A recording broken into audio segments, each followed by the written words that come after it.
Bapak, Ibu, dan saudara yang terhormat rahimakumullah.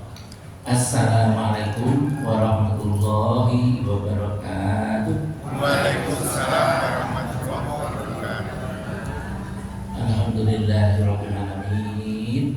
Wassalatu wassalamu ala asyrofil anbiya'i wal mursalin wa ala alihi wa ashabihi ajma'in.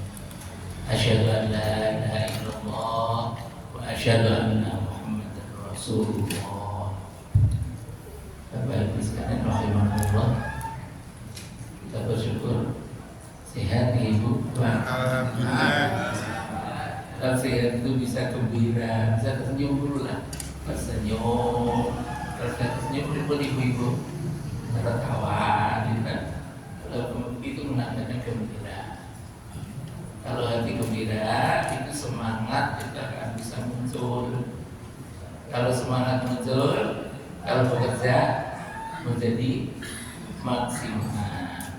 Kalau bekerja maksimal, hasilnya juga insya Allah maksimal. Tapi kalau sakit, menggerutu, bersengut, lorong kabeh awake, hatinya kegembira, ibu-ibu nggak bisa gembira, semangatnya mesti turunnya. Kalau sudah turun, nyambut gawenya gimana? Ya turun. Kalau turun nyambut gawenya gimana? Penghasilannya juga turun. Makanya kita bersyukur pada syukur. Lebih banyak ya, baru ini ya sampai detik ini. Alhamdulillah. Kali ini ya, kalau saya lahir tahun 49, berarti berhitung-hitung kan 75 dia. Alhamdulillah. Alhamdulillah ya, masih bisa jalan-jalan terus. Alhamdulillah. Salam dan salam, mudah-mudahan kita tetap hadirkan kehadiran Nabi besar Muhammad Sallallahu alaihi wasallam.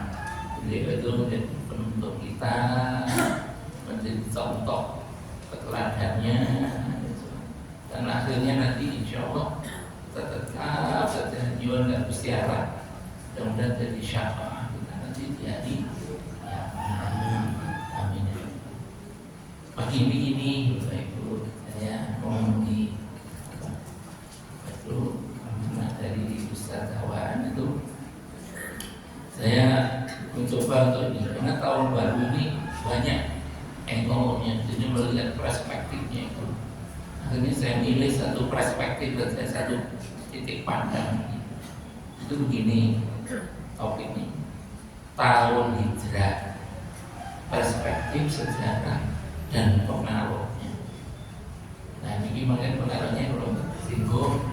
Karena kita itu orang Jawa ya, dan saya tidak menyinggung orang Kalimantan Selatan, orang Kalimantan itu Sumatera Barat, Aceh.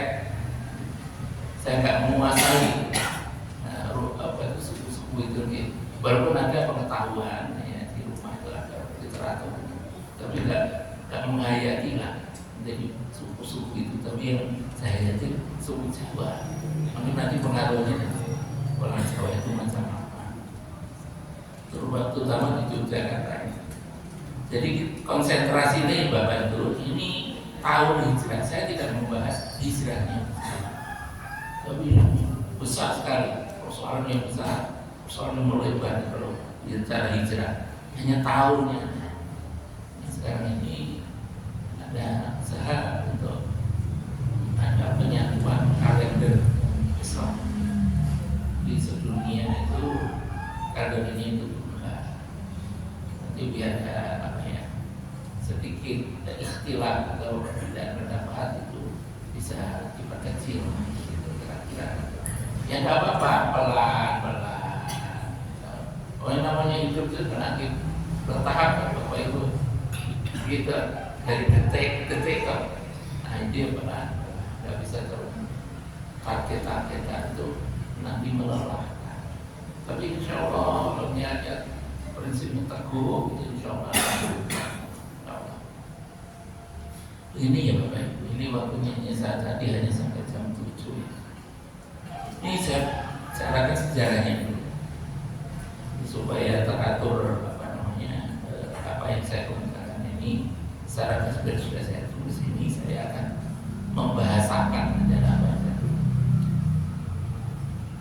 pertanyaan, sebetulnya hijrah itu kapan? Itu pertanyaan penting. Ada orang bilang lalu mungkin ya mengatakan tahun hijrah itu 1 Muharram, atau tepatnya kalau orang bicara apakah hijrahnya Nabi itu pada Muharram. Jadi ada sedikit kesamaran. Sebetulnya hijrahnya itu Nabi itu kapan? So dari situlah ada tahun hijrah. Ternyata kalau setelah diteliti sejarah itu tidak Muharram. Tetapi mengapa Muharram dijadikan landasan menjadi tahun hijrah? Itu ada sejarahnya. Begini, bulan Safar tahun ke-13 biasa itu bahasa itu artinya dibangkitkan menjadi nabi. Nabi diberi wahyu yang pertama itu mulai malam Jumat. Kalau dalam bahasa kita itu Kemis malam itu sudah Jumat. Sekarang ini Sabtu ya. Kemarin itu maghrib itu sudah Sabtu. Kalau menurut hitungan dalam Islam. Tapi kalau menurut hitungan GMT, ya, Greenwich Mean Time, di Inggris itu yang disebut dengan perubahan hari itu pada 000, jadi jam 12. Kalau Islam kan maghrib itu sudah masuk pada hari berikutnya. Jadi kalau ini malam Jumat, ini banyak para ahli sejarah mengatakan itu pada Kamis malam. Jadi setelah maghrib itu Nabi SAW dan Abu Bakar Siddiq keluar rumah menuju Gua Sur untuk bersembunyi kurang lebih 3 malam. Ini terjadi pada malam ke-27 bulan Safar. Jadi kalau dihitungnya itu sebetulnya hijrahnya Nabi itu bulan Safar. Loh kok sekarang kok jadi Muharram? Nah itu ada sejarahnya.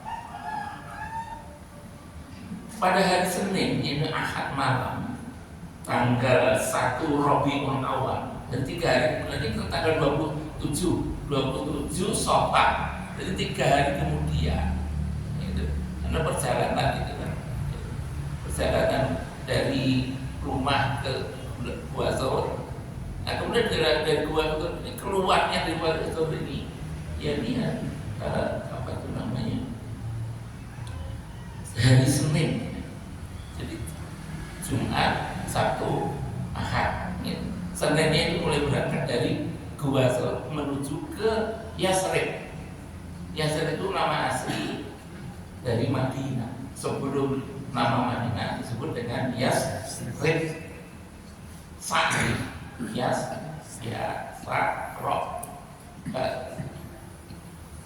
Itu namanya itu apa? Ya, kemudian Yasrib. Ini asal ke Madinah. Dan tiba di Kuba, ini kecil ya. Misalnya kalau di sini mungkin dusun lah ya. Dusun bukan kelurahan.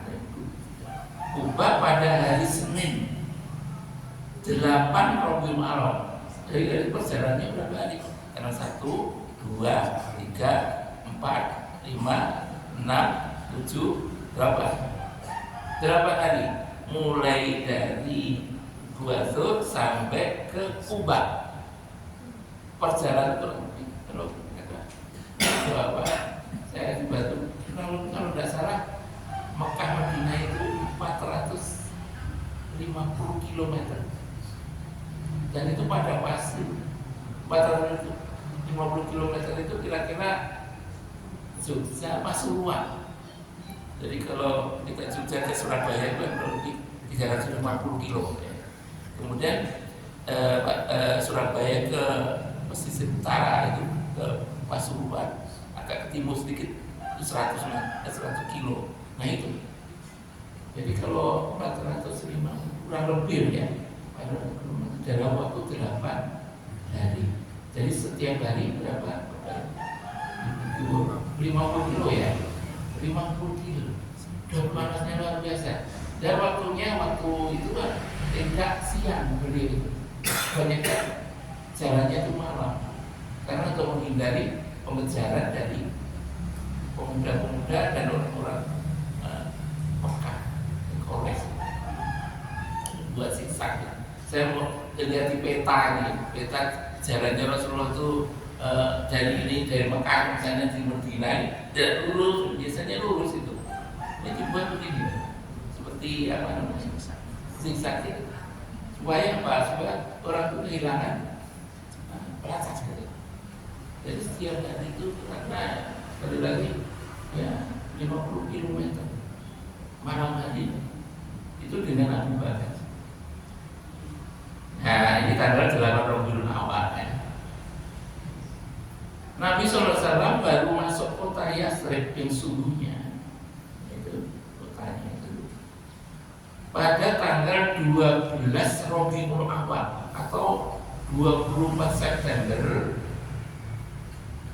623 Masehi.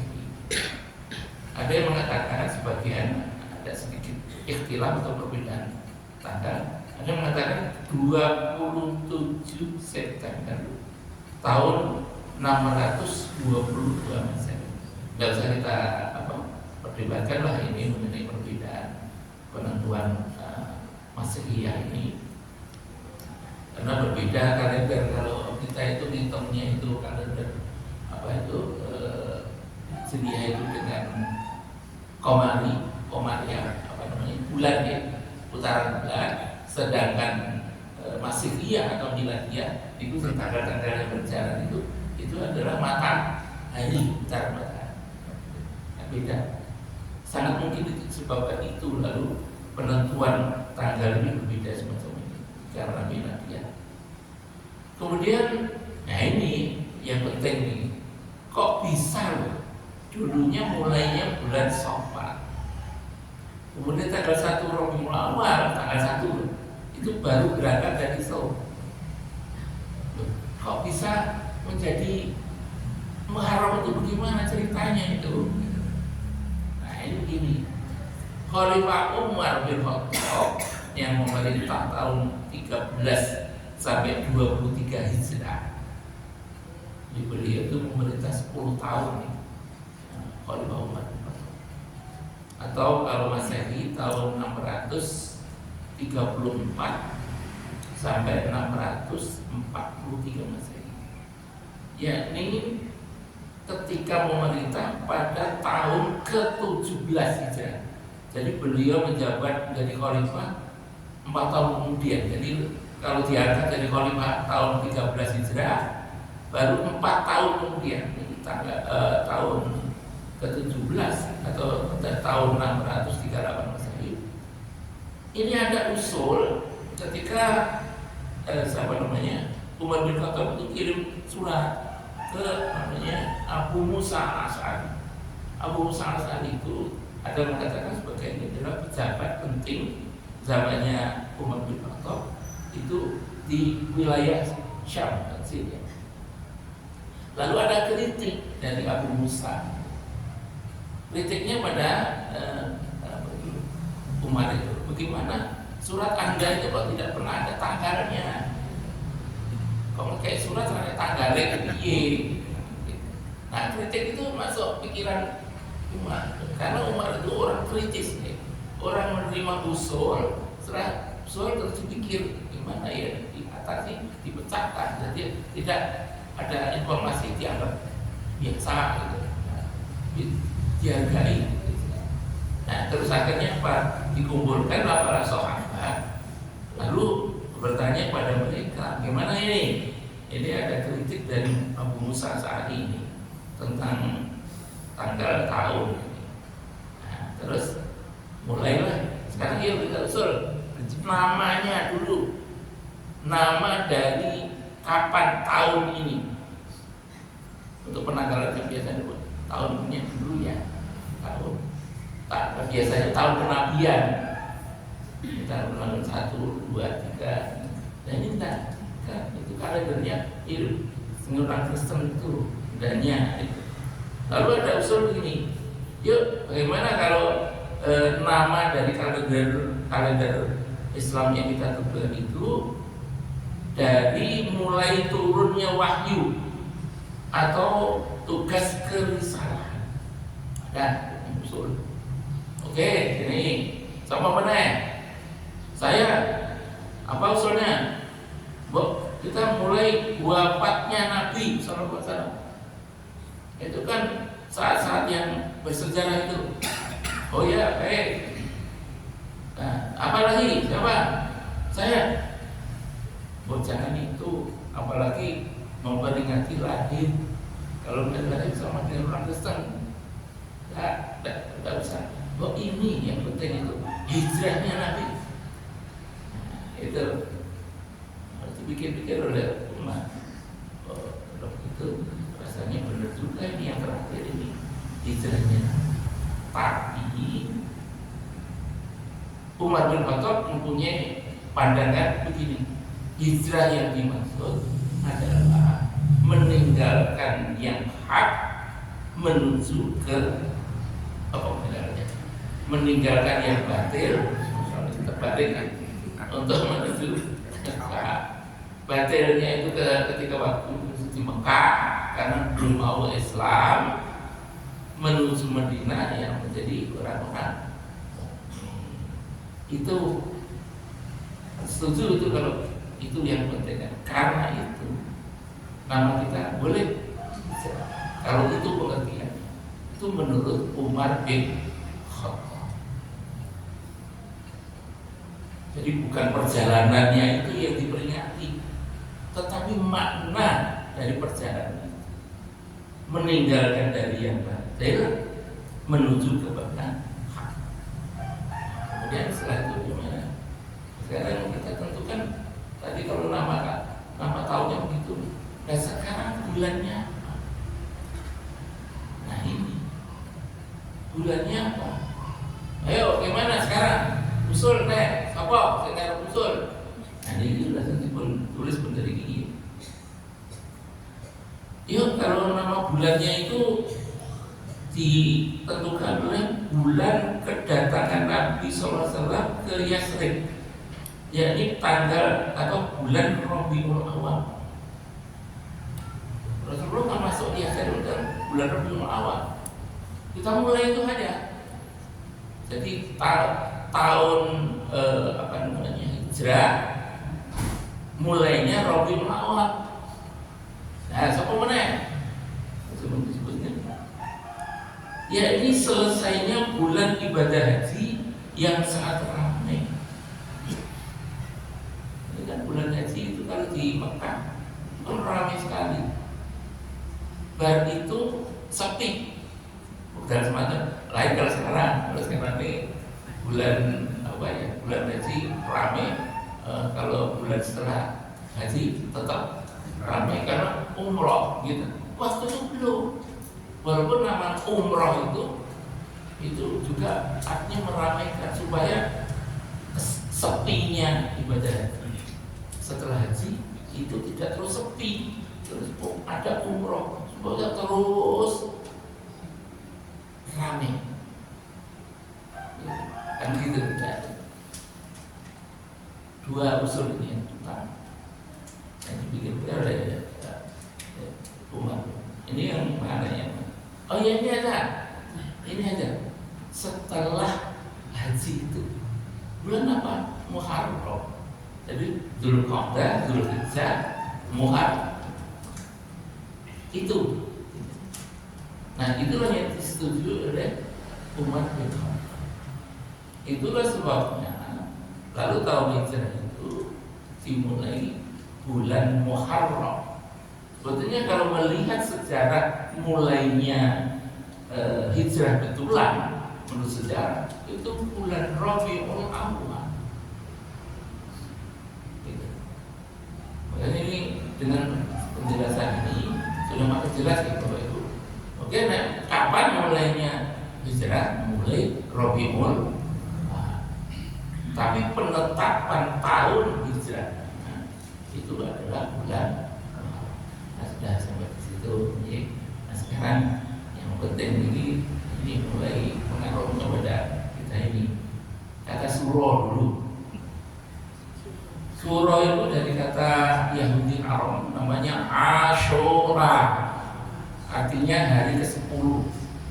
Bulannya bulan Tisri atau Ekahim dalam kalender Yahudi. Ini disebut dengan Ashura itu Yom Kippur.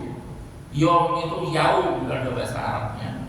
Yom itu bahasa apa itu namanya Yahudi Arabnya itu Yom. Yom itu hari.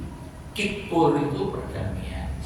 Nah, pada waktu Yom Kippur itu kegiatan orang Yahudi ialah 1, sembahyang, 2, puasa, yang ketiga saling bermaafan. Kalau dalam bahasa kita itu kita Idul-Fitri, Yom Kippur gitu. Kata Ashura ini terkenal pada waktu itu ketika Rasulullah berada di Madinah. Ada satu hadis Nabi begini teksnya. Qadiman Nabi sallallahu alaihi wasallam al-Madinata para al-Yahuda tasumu yauma Ashura. Faqala ma hadza? Qalu hadza yaumun salihun. Hadza yaumun najjallahu bani Israil min aduwwihim fasamahu Musa. Qala fa ana ahaqqu bi Musa minkum fasamahu wa amara bi siyamihi. Rawahul Bukhari wa Muslim. Dikatakan begini, tagnya Mbak. Qadiman Nabi sallallahu alaihi wasallam, Rasulullah telah tiba di Madinah. Para Yahudi tasumu yaumul Ashura. Maka Rasulullah melihat orang Yahudi itu siang bulan Ashura, hari ke-10 bulan Tisri menurut orang Yahudi. Maka Rasulullah berkata, "Mahadza? Ini apa ini? Kok kamu melakukan puasa?" Kalau orang-orang Yahudi menjawab, "Hadza yaumun shalihun." Ini adalah hari yang baik. Hadza yaumun najjallahu bani Israil min aduwwihim. Ini kejadian ini kami puasa seperti ini karena pada hari ini Allah telah memenangkan, Allah telah menyelamatkan Bani Israel min aduwwihim dari musuh-musuhnya, yakni apa itu? Fir'aun, keluar dari Mesir itu. Wasamahu Musa, maka Musa melakukan siam, maka kami juga itu siam. Qala Rasulullah berkata, fa ana haqqu bi Musa minkum. Aku ini lebih berhak dari kalian wahai orang Yahudi daripada Anda pada Musa. Wasamahu, maka Rasulullah melakukan siam, wa amara bi siyamihi, dan Rasulullah mengamarkan, memerintahkan untuk melakukan siam. Ini hadis ini sahih ya. Jadi nanti tanggal 10 Muharram ya. Kalau tanggal 1 Tisri, kemudian namanya yang lain itu Ashura, ini 10 Tisri, sama dengan itu tadi tanggal 1 ke 10, jadi hari tanggal 10 Muharram. Nah, kemudian berikutnya dari kata Ashura ini ada 2 dipecah. Makna yang terkandung dalam Ashura yang hari ke-10 itu ada 2. Satu, kegembiraan atau telah terselesaikan masalah. Yang kedua adalah penderitaan. Nah, yang gembira dulu. Yang gembira itu berkaitan dengan Nabi. Pertama, Nabi Adam diterima taubatnya. Nabi Nuh kapalnya mulai mendarat karena banjirnya sudah surut, ya. Itu Nabi Yunus keluar dari perut ikan. Kemudian Nabi Musa AS keluar dari Mesir. Ini pada hari Ashura itu tanggal 10 Muharram. 10 Muharram loh Bapak Ibu. Bukan 1 Muharram. 10 Muharram. Nah, sekarang yang bawah itu, yang menderita itu adalah karena konteksnya peristiwa yang dihadapi oleh Ahlul Bait, yakni meninggalnya Husain bin Ali karena terbunuh di Karbala. Jadi kalangan Syiah ini yang serius sekali. Dan itu zaman ini Asyura tanggal 10 itu sampai orang siapa itu sampai ngeblek itu kenapa? Dadanya. Kenapa? Merasa apa ya? Gelo, merasa terluka hati dan luar biasa sampai sekarang. Karena apa? Terbunuhnya cucu Nabi yang namanya Husain bin Ali. Masya Allah. Ya, gitu. Nah ini simbol kesedihan inilah nanti ternyata yang mengalir ke sini, bukan yang apa yang terlepas dari masalah dan mulai dari Nabi Adam sampai Nabi Musa. Ya. Makanya orang Jawa kalau bicara kerungu namanya suro itu ada kata naas, gitu. Dari Ciloko itu, dari Ciloko. Coba di mana ini loh, boleh mantu tanggal siji. Oh, tidak boleh apa lagi apa itu kopiaan mati tanggal siji suro. Anakmu nanti bagi cerai tadi. Ada yang mati malah mati suro. Itu karena apa? Karena ini pengertian yang menderita dari ini peristiwa terbunuhnya Husain bin Ali pada tanggal 10 Asyura. Nah di Indonesia, di Jawa ini tanggal 1 Suro, bukan tanggal 10-nya yang naas itu. Gitu. Nah itu sebab apa? Nah, ini perlu diperjelas berikutnya. Di Jawa ini pengaruhnya ya. Di Jawa ini kalender hijrah itu oleh Sultan Agung disinkronkan dengan kalender Syawal. Ini apa? 1 Muharram pada waktu itu tahun 1043 Hijrah atau tahun 1633 Masehi. Jadi ini masa pemerintahan Sultan Agung. Sultan Agung itu mengirim pasukan ke Batavia untuk mengenyahkan Belanda itu tahun 1629 dan 1630 Masehi. Nah ini kejadian menemukan antara kalender Islam dengan kalender Jawa atau Soko itu kejadian tahun 1630. Apa sebabnya? Karena Sultan Agung itu ingin memperkokoh hubungan antara orang Jawa yang sifat kejawen dengan orang Islam yang model pendidikannya di pesantren. Jangan sampai bentrok, supaya bersatu. Kalau bersatu menjadi kuat. Itu yang kalendernya. Ya ini apa?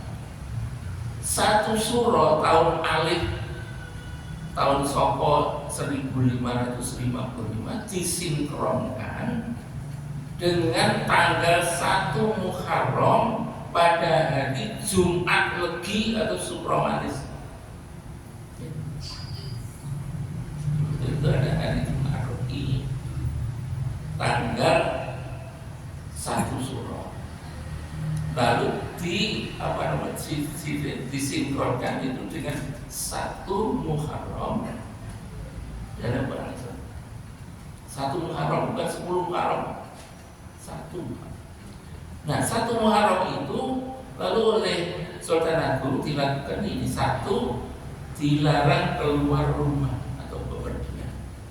Kalau di kalangan pesantren hari Jumat itu kalau keluar dan mau rumah mancing, maka nanti kalau sudah mancing wajahnya ribet rupanya. Biasanya kalau ibu-ibu yang sepuh ini tidak. Kalau mancing hari Jumat itu gimana? Kalau di sini, kalau tempat Kediri, rumah saya sudah tak kenal kali. Di kalangan pesantren itu ceritanya wajahnya berubah menjadi kerak, ketak dulu. Kalau wani mancing kali hari Jumat, orang Jumatan, kadang koyo wajahmu. Oh itu medinya luar biasa. Tapi kalau di Sultan Agung itu di keluar rumah kecuali kalau ziarah boleh atau pergi pengajian di kabupaten niku yang didirikan oleh Sultan Agung.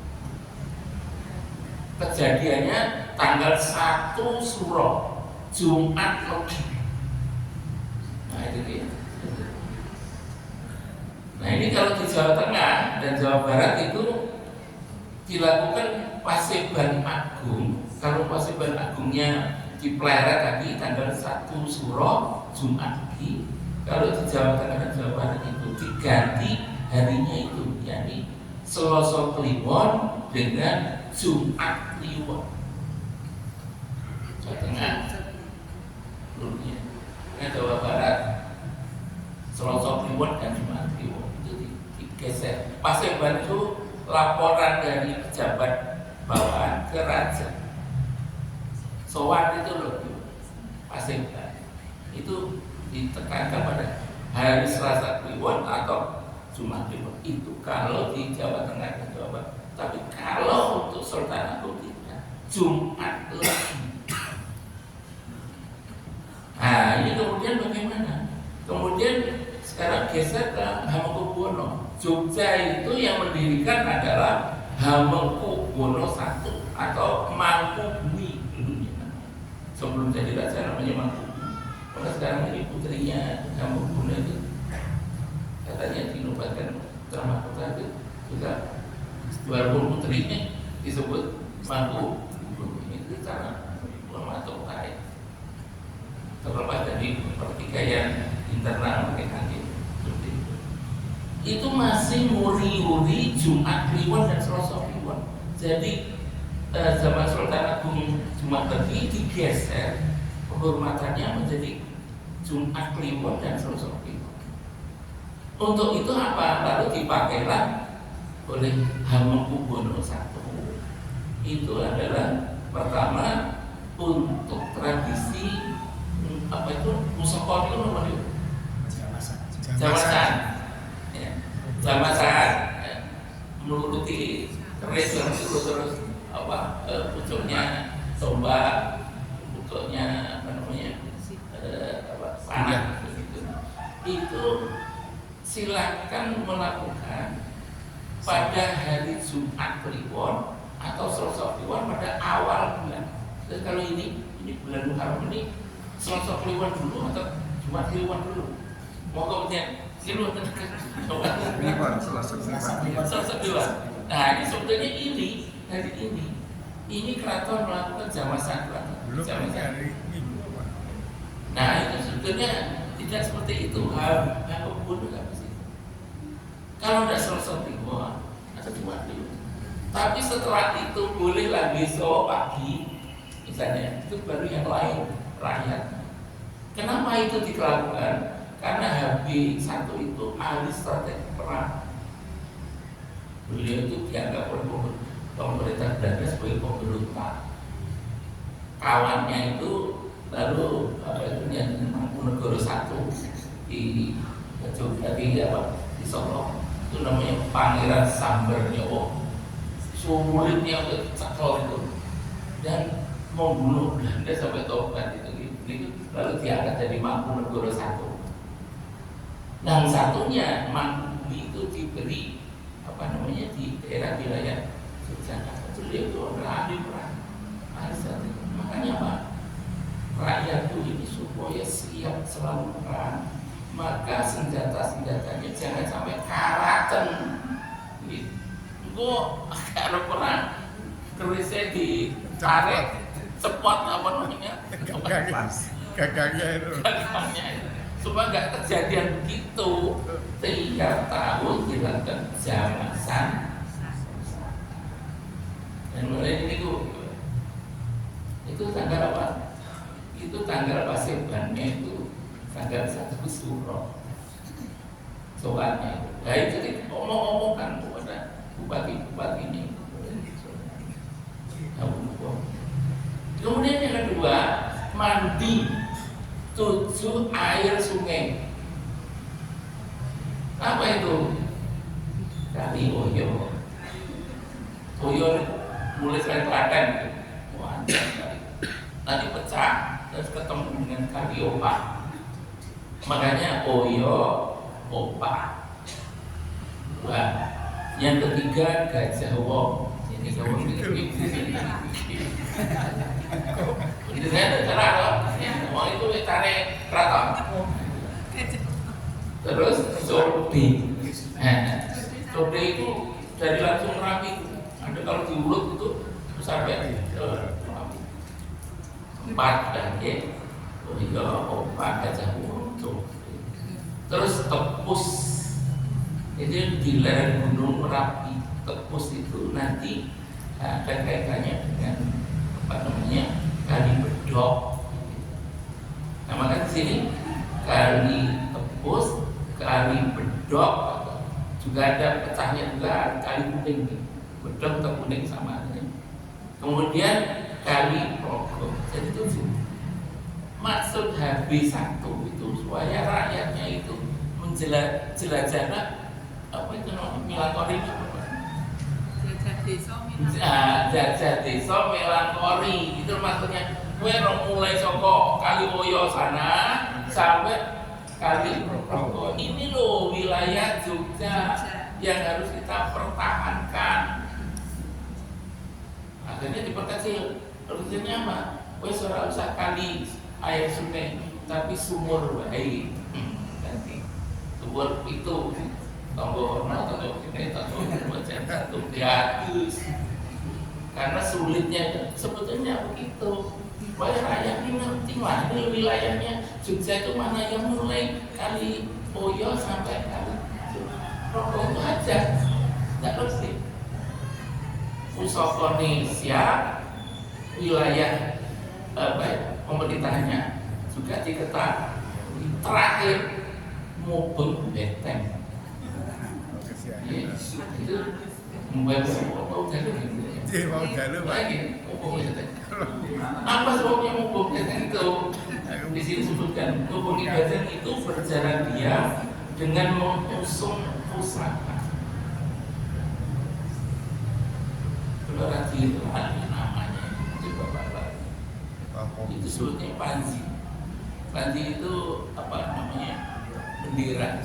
Tulisannya itu Allah la ilaha illallah. Asalnya itu dijadikan pusaka keraton itu dikeluarkan di bawah dengan dia. Maksudnya habis satu apa? Membuat satu loh, kan? Harus 10. Itu dialah supaya rakyat itu ngerti ini loh pusat pemerintahan. Nek kowe ora membela ini, maka daerah Yogyakarta hilang. Rakyat kowe mungkin mendongkrakkan. Dan yang ini pusat pemerintahan namanya Ratu Mutu Hamengkubuwono I. Mari kita berjuang sama-sama untuk mempertahankan di keraton ini. Itu kan keraton ini ambruk, ya sudah. Kenapa? Lihat di depan itu ada benteng Brandenburg. Itu kan benteng ini Belanda. Apa benteng di depan keraton? Mesti kalau benteng Boyolali itu agung. Di seberangnya membuat gedung agung sekarang ini, gedung presiden itu. Kenapa ada turun? Karena untuk mengawasi keraton kira-kira jaraknya kita nih. Dekat berapa? Iya, karena itu maka HB satu rasanya saya kok seperti dikurung gitu. Orang bebas, orang merdeka. Karena itu saya juga harus menggerakkan rakyat saya harus sadar untuk bertahan. Yuk sekarang pusaka-pusakamu, persenjataanmu siap perang. Kalau ada apa-apa, yang kedua wilayahmu kau ngerti wilayah sehingga kamu pertahankan mulai Kali Oyo sampai Progo. Terakhir ini loh pusat pemerintahan Ratu ini ambruk, itu ambruk apa? Nah ini terakhir Kenapa tanggal 1 Suro itu di sini lebih terkenal daripada 10 Suro atau 10 Muharram? Sebenarnya kalau hari penderitaan itu kan benernya itu tanggal 10 Muharram, ini terbunuhnya Husain bin Ali. gitu. Loh kok jadi tanggal 10 menjadi naas itu piye? Ini karena dongeng lampor. Bapak sambut tadi. Lampor itu adalah gerbeknya Nyi Loro Kidul dari Parangtritis menuju ke Gunung Merapi. Suara dulu tuh boleh mantu. Setiap tahunnya akan mantu Nyi Loro Kidul itu. Pemuda sing dituju, dituju isu sore mati, sore dituju isuke mati. Pemuda sing ganteng-ganteng ojo metu omah. Kowe kok nek dituju karo Nyi Loro itu bakal mati dadi mantune Nyi Loro. Lampor, tapi lu lampor Bu. Lampor itu kisah ini dongeng itu mulai dari keraton Solo ada kisah tapi digeser ke Jogja bisa gitu. Nah itulah yang menyebabkan tanggal 1 Suro dianggap naas. Mulai kowe aja golek mantu tanggal 1 Suro. Jangan kamu untuk ngepiaknya anakmu tanggal 1. Jangan golek pangan, golek mulai ekonomi buka warung, jangan Suro itu marahin anak. Nah, sekarang kalau sudah tahu begini, masa kita lalu takut, gitu. Dan kemudian bermantu tanggal 1 Suro, hari 1 Suro itu malah apa? Nggak ada itu. Apalagi tanggal 10 Muharram saja bagus. Para nabi saja hilang dari kesulitan. Itu. Ya kalau kenapa kok jadi naas? Itu mungkin terpengaruh tadi Ahlul Bait tadi tanggal 10 Muharram karena terbunuhnya Hasan bin Ali. Nah di sini bukan tanggal 10 Suro atau 10 Muharram, tapi tanggal 10 goro-goro apa? Goro-goro lampor. Mungkin pakai jelas terus.